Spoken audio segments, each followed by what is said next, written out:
পশ্চিমবঙ্গের কৃষকদের জন্য বিরাট খবর। কৃষক বন্ধু প্রকল্প কি আজ থেকেই বন্ধ হয়ে গেল? বিজেপি সরকার গঠনের পর পিএম কিষাণ প্রকল্প নিয়ে কি বড় পরিবর্তন আসতে চলেছে? এখন থেকে কি কৃষকরা বছরে 6,000 টাকার বদলে সরাসরি 9,000 টাকা করে পাবেন? কারা পাবেন এই বাড়তি টাকা? সবটা জানাবো আজকের এই ভিডিওতে, তাই ভিডিওটি অবশ্যই আপনারা শুরু থেকে শেষ পর্যন্ত দেখুন। নমস্কার বন্ধুরা, আপনাদের সবাইকে স্বাগত জানাই কাশিদ অনলাইন হেড চ্যানেলে। আজ মে মাসের 8 তারিখ 2026 সালের নির্বাচনের ফলাফল প্রকাশের পর বাংলায় এখন নতুন সরকার গঠনের প্রস্তুতি চলছে। আর এই পরিবর্তনের মাঝেই কৃষকদের মনে সব থেকে বড় প্রশ্ন, আমাদের কৃষক বন্ধু প্রকল্পের টাকা কি আর পাওয়া যাবে না, নাকি মোদিজির পিএম কিষাণ প্রকল্পে বাড়তি টাকা ঢুকবে?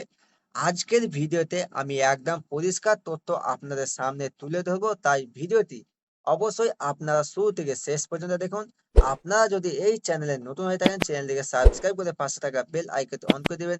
ভিডিওটি ফেসবুক পেজ দেখলে পেজটি ফলো করতে ভুলবেন না। চলুন ভিডিওটি শুরু করা যাক। তো দেখুন, কৃষক বন্ধু বনাম পিএম কিষাণ 9,000 টাকা কি? আপনারা জানেন, এতদিন রাজ্যে মমতা বন্দ্যোপাধ্যায়ের সরকারের কৃষক বন্ধু প্রকল্প চালু ছিল, কিন্তু নির্বাচনের আগে প্রধানমন্ত্রী নরেন্দ্র মোদী এখন বিজেপির নেতৃত্বে প্রতিশ্রুতি দিয়েছিলেন যে রাজ্যে বিজেপি সরকার এলে পিএম কিষাণ প্রকল্পের বার্ষিক 6,000 টাকাকে বাড়িয়ে 9,000 টাকা করে দেওয়া হবে। অর্থাৎ আগে যে কিস্তিতে 2,000 টাকা করে পেতেন, এখন থেকে সেই কিস্তিতে আপনারা 3,000 টাকা করে পাবেন। বছরে মোট আপনারা 3টি কিস্তিতে এই টাকা সরাসরি কৃষকদের ব্যাংক অ্যাকাউন্টে পাঠানো হবে। তো এবার দেখুন, প্রকল্প বন্ধের খবর ও নিয়মাবলী কি।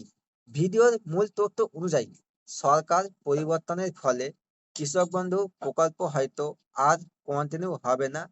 এই পরিবর্তে সমস্ত কৃষককে পিএম কিষাণ প্রকল্পের আওতায় নিয়ে আসা হবে।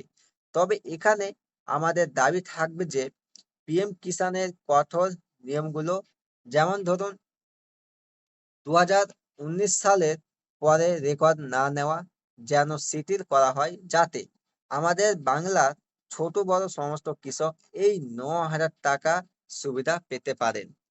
তো এবার দেখুন, তাহলে কবে থেকে টাকা পাওয়া যাবে এই 9,000 টাকা? তো দেখুন, যারা অলরেডি পিএম কিষাণের টাকা পাচ্ছেন তাদের পরবর্তী কিস্তি যখন ছাড়া হবে তখন থেকেই বর্ধিত 3,000 টাকা পাওয়ার সম্ভাবনা রয়েছে। নতুন সরকার শপথ নেওয়ার পর যখন অফিসিয়াল পোর্টাল বা নতুন ঘোষণা আসবে, আমি আপনাদের লাইভ ডেমো ভিডিও করে দেখিয়ে দেব কিভাবে আপনারা আবেদন করবেন। সুতরাং বন্ধুরা, বড় পরিবর্তন আসছে বাংলার কৃষি ব্যবস্থায়। আপনাদের কি মনে হয়, কৃষক বন্ধু না পিএম কিষাণ, কোনটা কৃষকদের জন্য বেশি ভালো? নিচে কমেন্টে আপনার মতামত জানান। ভিডিওটি ভালো লাগলে লাইক করুন এবং প্রতিটি কৃষকদের কাছে ভিডিওটি শেয়ার করে এই তথ্যটি পৌঁছে দিন। সরকারি সব আপডেট সবার আগে পেতে আমাদের চ্যানেলটি সাবস্ক্রাইব করে পাশে থাকুন। দেখা হচ্ছে পরবর্তী আপডেটের সঙ্গে। ততক্ষণ আপনারা সুস্থ থাকুন, ভালো থাকুন। ধন্যবাদ।